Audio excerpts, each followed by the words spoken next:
Ballots were cast in occupied parts of Ukraine on Saturday, a day after Russia launched referendums aimed at annexing 4 occupied regions of the country.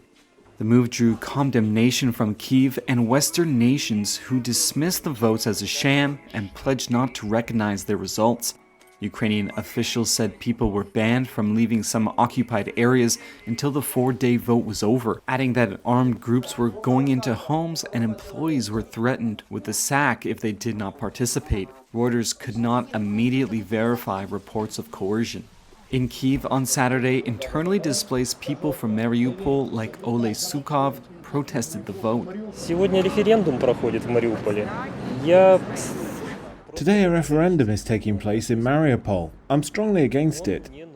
How am I, a native Mariupol resident, able to say no in this ballot? I've no such right. Сказать свое нет в этом бюллетене.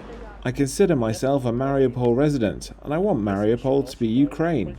Я хочу, чтобы Мариуполь был Украиной. But back in his hometown, some, like Alexei, are grateful for the vote, telling Reuters, "We are only hoping for the best." The votes on becoming part of Russia were hastily organized after Ukraine recaptured large swaths of the northeast in a counteroffensive earlier this month.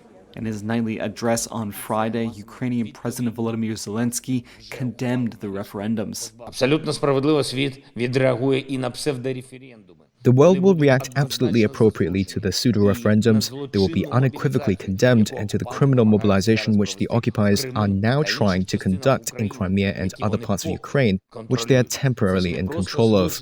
These are not just crimes against international law and Ukrainian law, these are crimes against specific people, against a nation. By incorporating the 4 areas, Moscow could portray attacks to retake them as an attack on Russia itself, and potentially use that to justify even a nuclear response, a terrifying prospect in a war that has already killed tens of thousands of people, uprooted millions, and pummeled the global economy. Polling stations were also set up in Moscow for residents of those regions now living in Russia. Flag-waving government supporters attended rallies in Moscow and St. Petersburg in favor of the referendums and the war effort.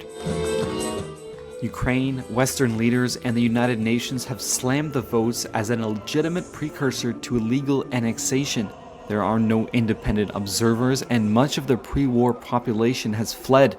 Moscow says the referendums offer an opportunity for people in the region to express their view.